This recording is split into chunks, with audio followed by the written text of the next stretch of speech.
Okay, this is from theava.com.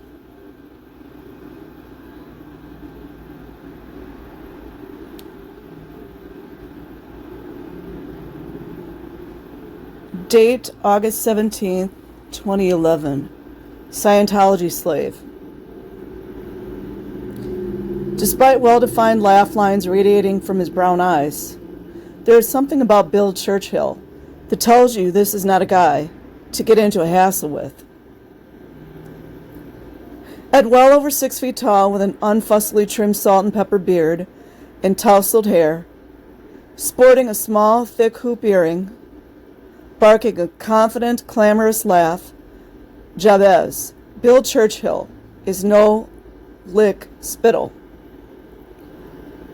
Churchill is a Ukiah resident and foreign language instructor at Mendocino and Santa Rosa Junior Colleges. When he's not commuting between campuses, the 50-something triathlete swims in the San Francisco Bay and spends time with friends and family on his boat in Sausalito, or his hometown of Sonoma, California. A father and grandfather volunteer at Mendocino County Juvenile Hall. Licensed U.S. Coast Guard captain. Published poet. I'm getting vibes, you guys. Former probation officer, world traveler, and musician. Churchill has no shortages of tales to tell. I'm going to read this. But why is it necessary to go into all that? Churchill's family and education created optimum conditions for the development of an intelligent, curious, well-rounded young man. His mother was a classically trained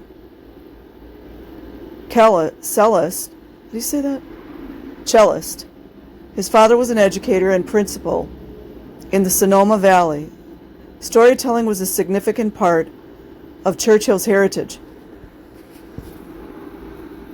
Once a week, family storytime would commence with his mother's familial introduction. "'Twas a dark and stormy night," she recited, coining the instantly recognized brogue of the high seas pirate. Family tradition dictated that storytelling was actively reserved for the elders, an activity. Tipping his cap to his ancestors, Churchill elected to wait until he reached his current age of reason before spinning this particular yarn.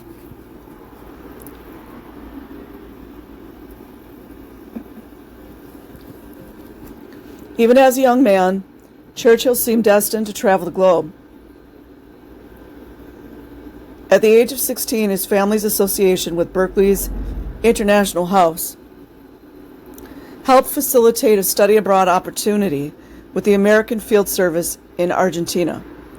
Before departing, Churchill spoke French. By the time he returned home in 1974, he had learned Spanish. The intrepid traveler possessed boundless energy and youthful earnestness. Lanky and tall, photos of Churchill from that time resembled one of the 4 pages depicted in the Rider-Waite tarot cards. A young lad, eager to explore the world, hungry for the meaning of life.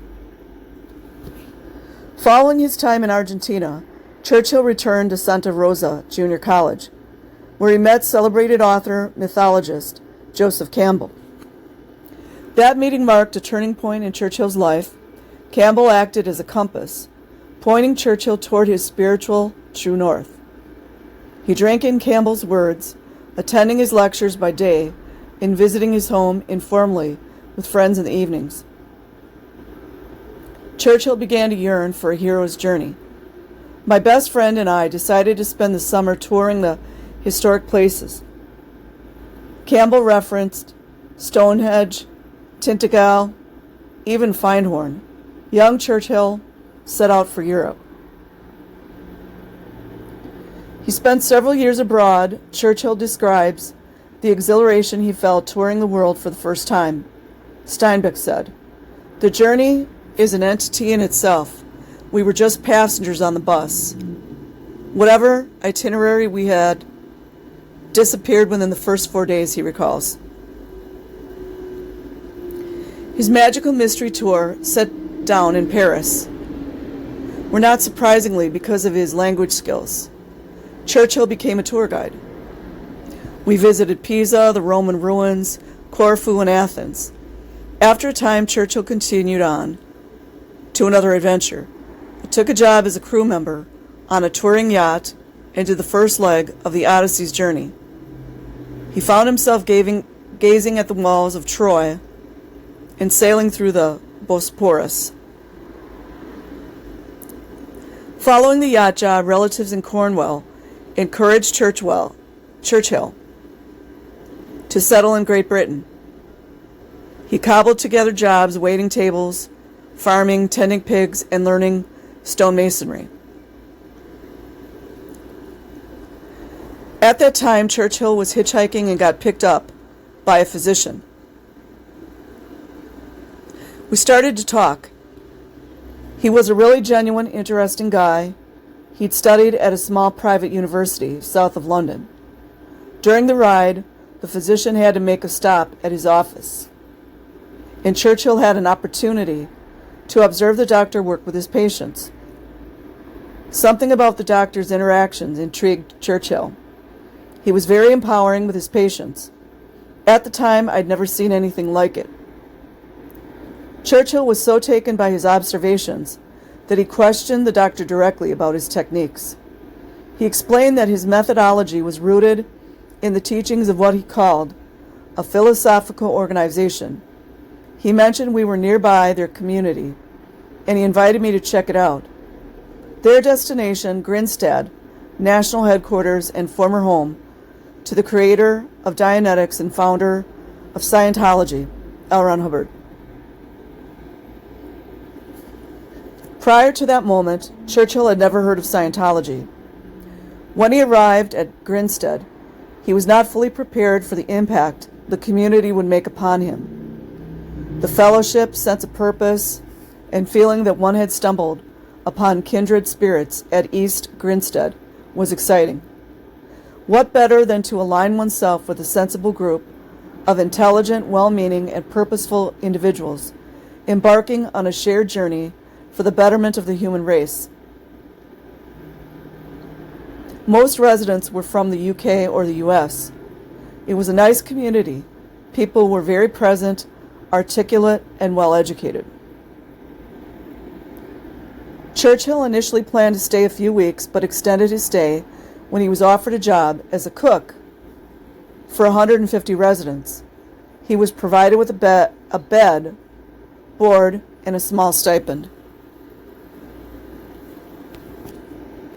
Initially, the philosophy espoused by Churchill's new friends seemed congruent with his own philosophical pursuits.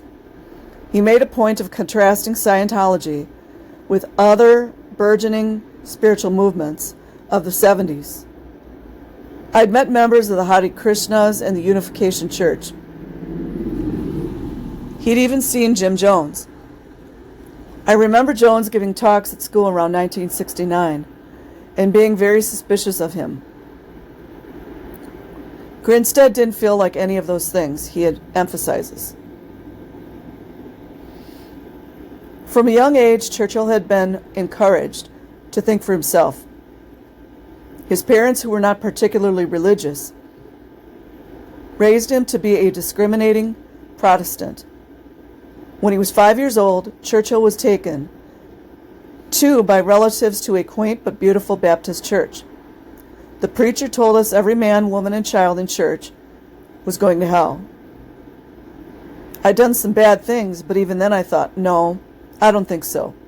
It was icky. I told my folks I didn't want to go back, and I never did. Churchill describes the Grinstead community as very inclusive, demonstrating little or no elitism. Whatever I did was always appreciated, he notes. I attended regularly scheduled classes and had a day off from work every week. He prepared 3 substantial meals daily. There were no restrictions regarding communication with the outside world. I entertained several visitors and had the option of returning home to visit. That visit never occurred, says Churchill, due to lack of replacement staff. Looking back, Churchill realizes that the staffing problems may have been the first evidence of a tiny rent in the seamless Scientological veil. Grinstead classes outline the principles of Scientology. Churchill participated in processing, using techniques which have become synonymous with the organization's core principles. We participated in intense, interrogative processes measured with galvanic skin response devices called e-meters. Galvanic skin response measures what level you've attained in your processing. Above clear, there are other operating Thetan levels. I topped out as an OT4. I presented no threat, he notes. The highest level is OT8. Churchill worked at Grinstead for a year and was planning to return to the States when he was offered an exclusive job working as a staff person for L. Ron Hubbard. I knew who he was. It didn't raise any alarms. I hadn't met him or heard any negative press at that point, Churchill notes. The job offered Churchill a priceless opportunity to meet the founder of Scientology and serve as his interpreter. Churchill's previous time at sea and his multilingual background made him a perfect candidate to mingle with the Scientologists responsible for the management of the organization. The ultra-elite group, here we go with the propaganda, the ultra-elite group, which became known as the Sea Organization, according to the Church of Scientology website, Sea Org members are the only Scientologists entrusted to minister the advanced levels of training and auditing, and the only individuals who may hold the senior ecclesiastic positions in the Scientology hierarchy. All advanced churches and management-level church organizations employ only members of the Sea Organization religious order, while Sea Org members enter into binding employment contracts and are responsible to the directors and officers of the church where they are employed. The eternal commitment to Scientology as a member of the Sea Organization is a fundamental requirement for employment. Churchill was headed to Scientology's watery Ground Zero, headquartered aboard the Apollo, the vessel known formally as the Royal Scotsman, Winston Churchill's flagship. Churchill was, in the Scientology vernacular, flagged. And yes, they are related. We're cousins, he said of cousin Winston. The whereabouts of the Apollo were a complete secret. At the last moment I was given a ticket. I was going to Tenerife. It was November of 1973 when Churchill boarded the Apollo, unaware that Hubbard had recently taken a spill on his Harley and was in severe pain. I was immediately taken to the promenade deck to interpret for his Spanish physician, says Churchill. His first meeting with Hubbard was, if nothing else, memorable. I don't remember whether he was wearing Hanes or Fruit of the Loom. I do know he was not a happy guy, Churchill recounts. For a man considered to be a reverend master, there was nothing to revere when I met him. He was hurting. Churchill muses, and as he recollects, appeared to be heavily medicated. The Apollo was a Panamanian registered vessel. Having worked on ships, Churchill was familiar with surrendering documents and valuables upon boarding. So relinquishing his passport to Sea Org staff felt like standard protocol. But Hubbard was on the lam. The Apollo went from port to port. Hubbard had been booted out of North Africa. I didn't know that at the time. He worked the coast of Spain and Portugal during the Franco dictatorship, says Churchill. He had the international administrative staff on board, Hubbard, his wife, and his chief administrators. Second-tier staff was busy with daily tasks, Those are kids, by the way. Then there were a lot of people like myself, says Hubbard. I think that's supposed to mean Churchill. Says Churchill. Crew rosters included his name along with names of about 300 others. I was listed as galley staff as well as interpreter. Over the next 9 months, Churchill was sporadically called to the promenade deck to translate. I did some interesting translating. Hubbard was working on musical projects, so I sat in on some of those. Mostly I was involved with the ship's business, assisting the purser when he would go ashore to purchase ship's supplies. Churchill anticipated once on board he would continue his Scientology studies, but quickly discovered school was not in session. His time was primarily spent below deck working in the galley. If he was needed to translate, he was expected to complete all work in the kitchen, in addition to all other duties. It didn't take long for Churchill to realize he wasn't in East Grinstead anymore. In less than a couple of weeks, I knew this was an unhealthy place. The abuse and lack of dignity I saw aboard the Apollo was almost immediately apparent, he recalls. This is why, I just want to add in here, guys, this is why I'm like, when people talk about the Apollo and they're just all like, oh, it was just, like it wasn't bad, it was kind of nice. Please.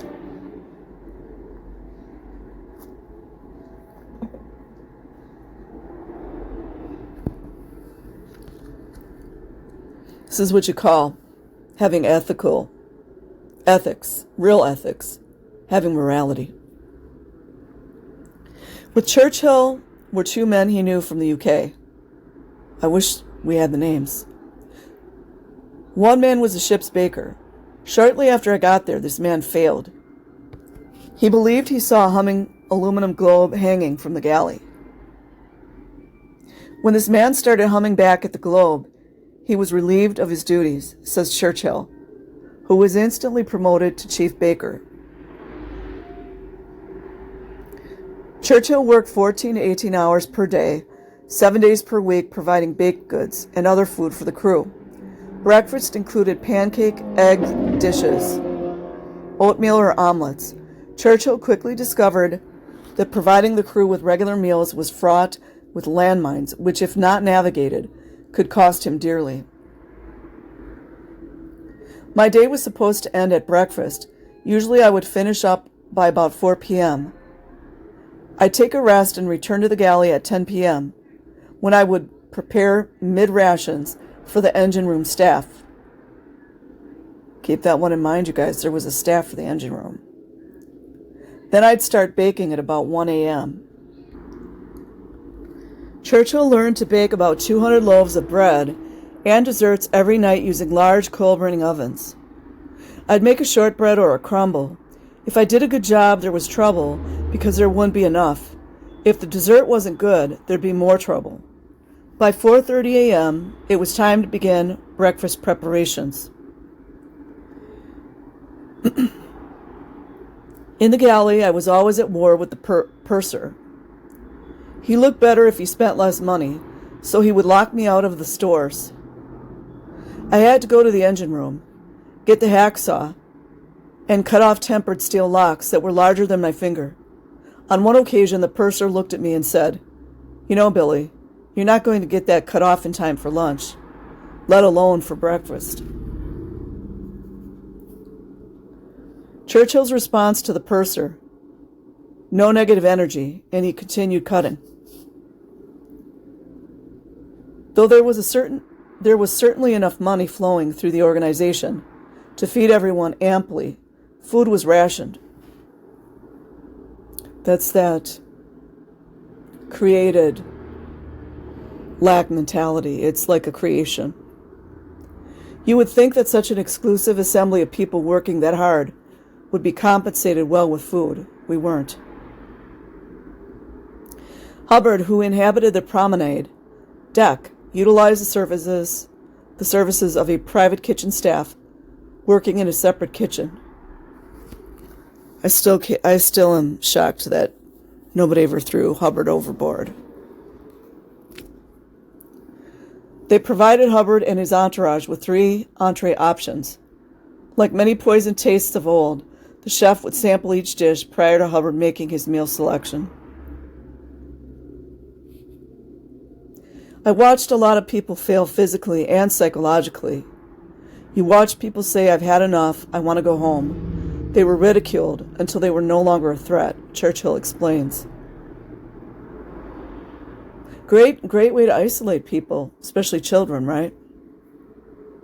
On a ship in the middle of nowhere. Those who did fail were placed in the RPF, the Rehabilitation Project Force. Instead of being nurtured, you were humiliated by the crew, forced to live in the hold and eat scraps, says Churchill. People went through complete personality changes. If they were successfully rehabbed, they were reassimilated into the crew, he explains. It's just so sick. It's just so sick.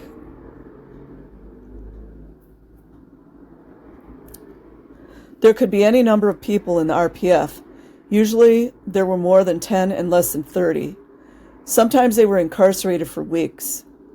Sometimes it was months. Those relegated to the RPF would live below deck, but would be given the worst manual labor jobs on the ship, chipping or painting the deck. They were allowed to interact with the crew, he notes. Some had very high positions in the organization. Don't you guys wonder who they were? I do.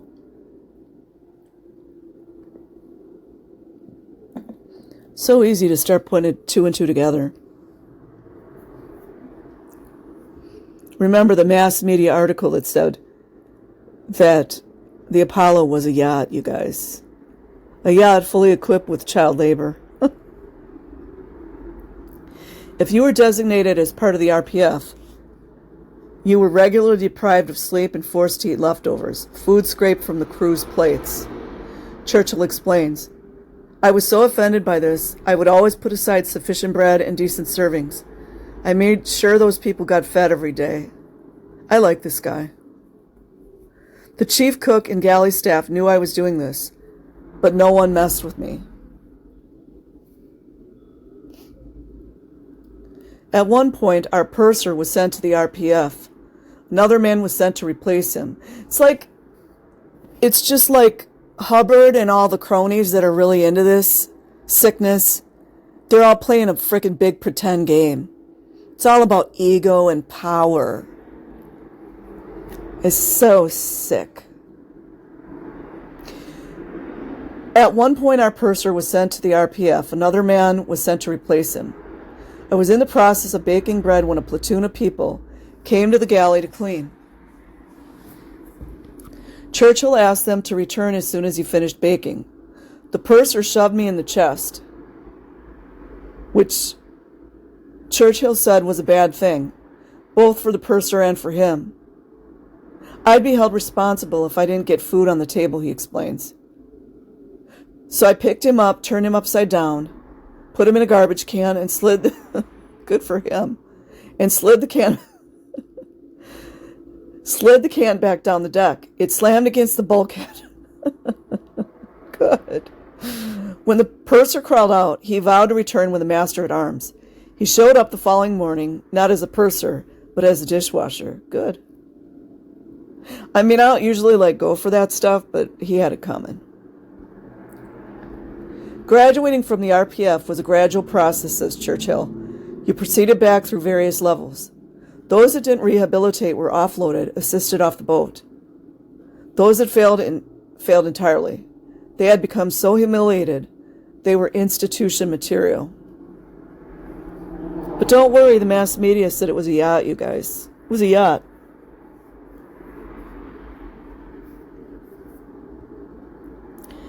When you witness that, according to Churchill, your incentive not to fail increased exponentially. If you voiced any desire to leave the organization, it would be less than a year before you'd self-destruct. Churchill created new marching orders, stay alive and help those who were in worse shape than him.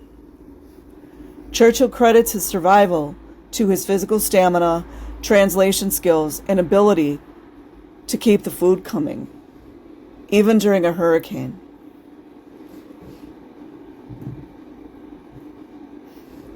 it's kind of fun for me to read these stories because I can cross-reference the other things that I've been reading. Excuse me. We were headed to the Canary Islands when a hurricane came up. This is after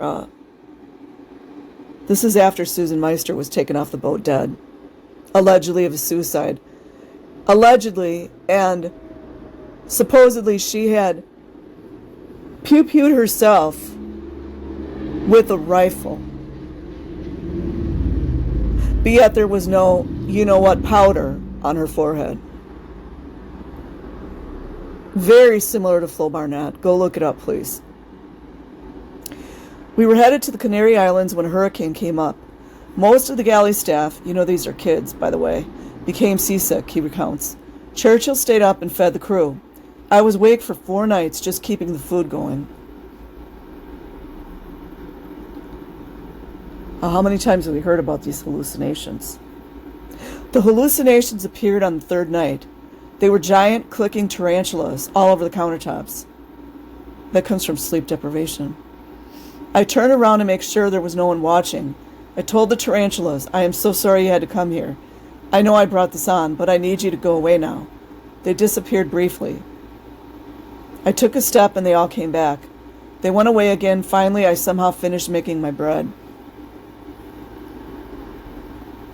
Churchill realized he was in a perilous situation. After meeting and working for L. Ron Hubbard, I knew I had no aspirations of becoming anything like him. I just wanted to survive and get home. Trusting others was impossible. We all have physical, emotional, or psychological limits.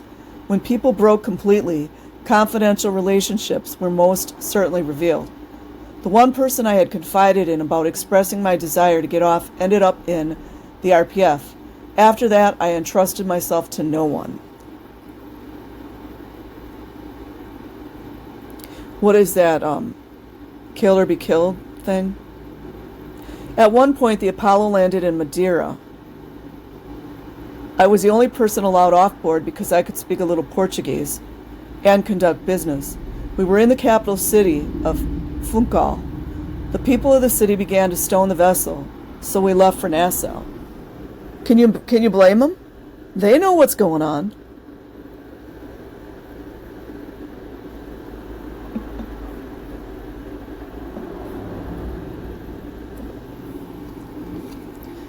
As Churchill tells a tale, it is difficult to imagine the tall, idealistic young man, this is sad, who during his scant alone time must have been consumed with abject terror and some degree of self-loathing for having made such a costly error in judgment. How many of the Scientologists are walking around like this right now? But perhaps this hero's tale was progressing just as Joseph Campbell would have recited it, back in the safety of the Sonoma County salon. I knew I had to tolerate whatever the conditions were. To have displayed or even articulated any physical or emotional stressors would have made me more vulnerable to demotion, humiliation, and possibly intolerable hardship, he says. You learn not to be emotionally vulnerable in any way. That's why we see, sorry that I interrupted, that's why we see all these Scientologists with that blank look.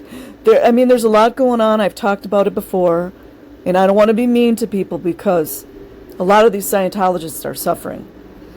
But if they're abusing the children, then they just need to be locked up and the key needs to be thrown away.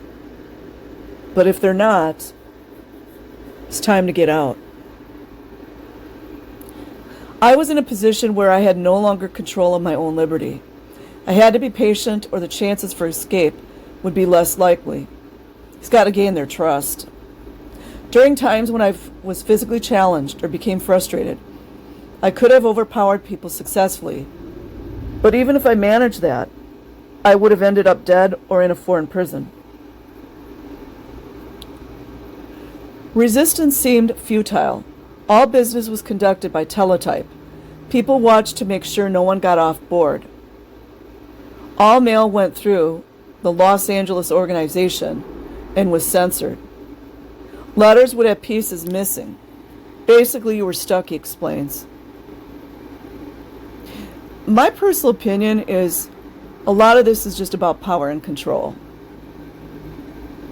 And the ones being the most abusive, those are the ones that are into it.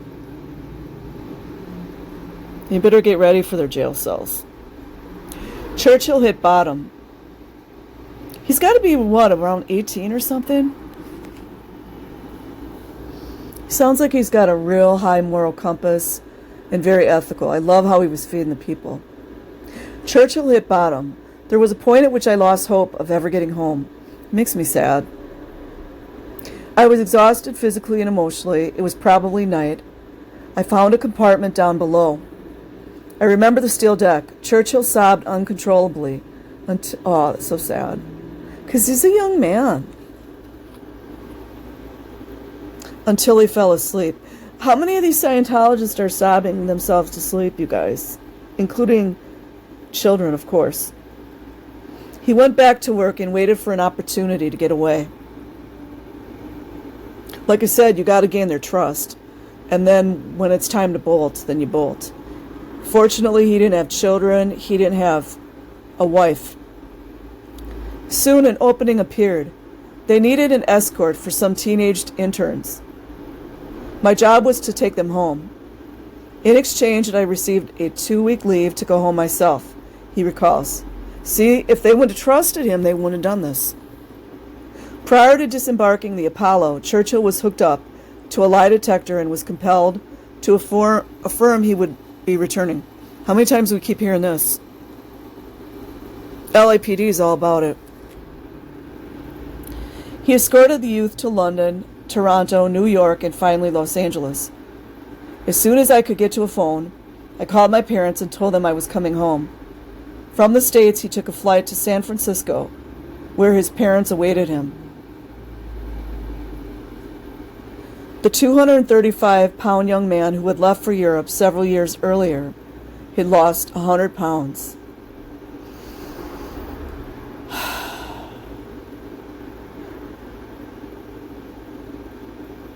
When my parents met me at the airport, they walked right by. They didn't recognize me. He discovered his parents had tried unsuccessfully to persuade the International Red Cross to intervene on his behalf.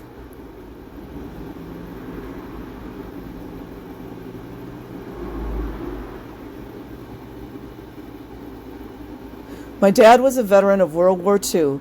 He recognized a kind of shock in me. My parents fed me and got me new clothes. They just nurtured me.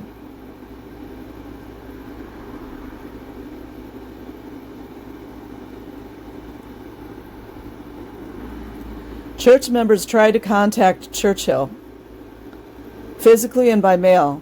He had to play it cool. If somebody shows up to your house and you lose your temper, you go to jail. I knew better than to get exploited further.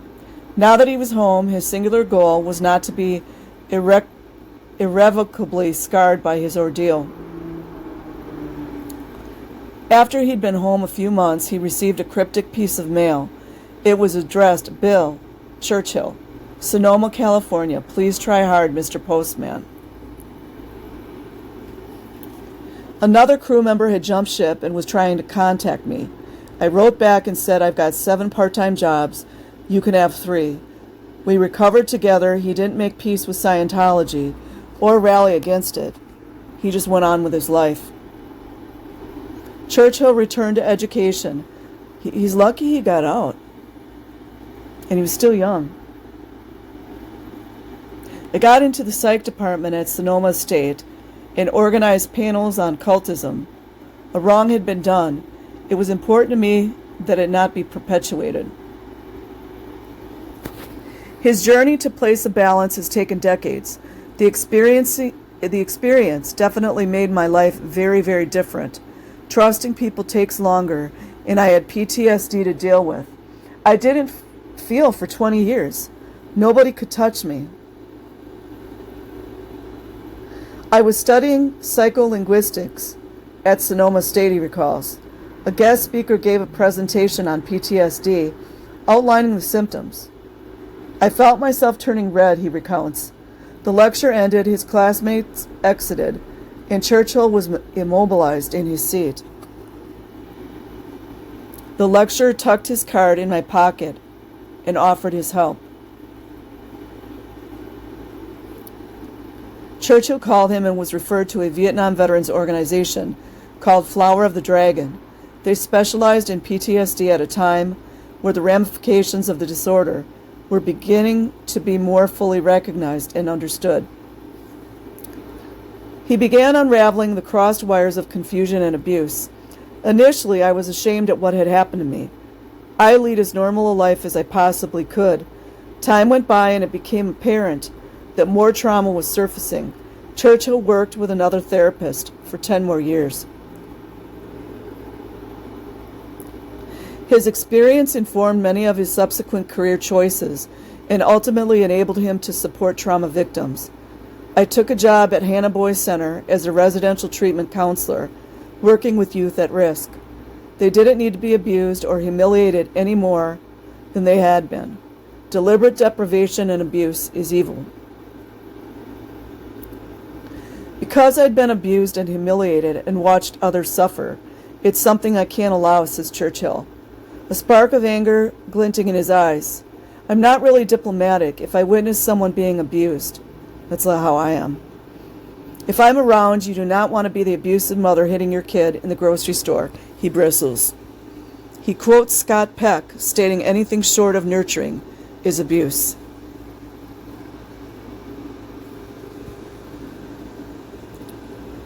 Scientology survivors create internet sites and support groups.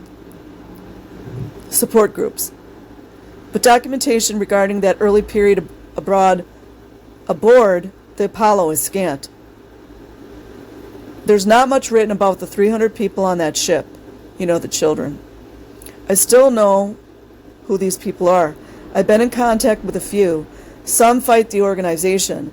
One man tried to create peace with them, but today he's kind of a shell of a person. A lot of people self-destructed through bluicide and drug abuse. Churchill could never simply forgive. No, it's one thing to recognize wrongdoing and make amends, but you don't get my other cheek, he says with a sardonic smile. One wonders exactly which kind of four cheeks he's referring to. God is not part of Scientology's lexicon. Mainly, they talk about aliens. I think the record reflects Hubbard's beliefs were a combination of paranoia, self-delusion, and entrepreneurship.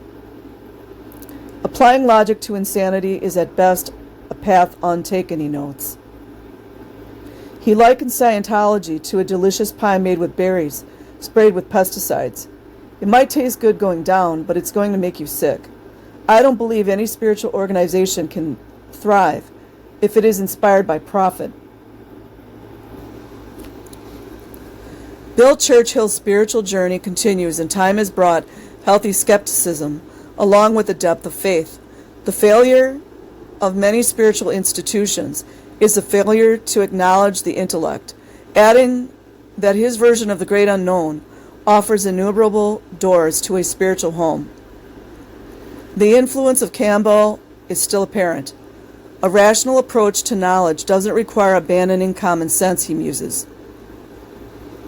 He's very well read. I read the great works from many traditions, Judeo-Christian, Islam, Zen mystics. He has prayed with Indian swamis and Native American medicine people. I'm having a good time. I'm a work in progress, he smiles, but without nearly the same levity. Adds he is exceedingly grateful his experience as a Scientologist did not become the defining moment of his life. Churchill had the opportunity to visit Joseph Campbell several more times. During their final conversation before Campbell's death, Churchill told him about his experiences aboard the Apollo. Campbell appeared increasingly pained as he listened to Churchill's tale. Billy, Campbell sighed at the conclusion of the story, I didn't mean for you to take it all literally. Wow. Yes, I was a member of the Sea Org, says Churchill, and now I am an enemy of the church, a proud one, he smiles. So I will leave a link in the description box. Like and subscribe if you choose. Otherwise, have an amazing day or night, wherever you are. Peace. Glad he got out.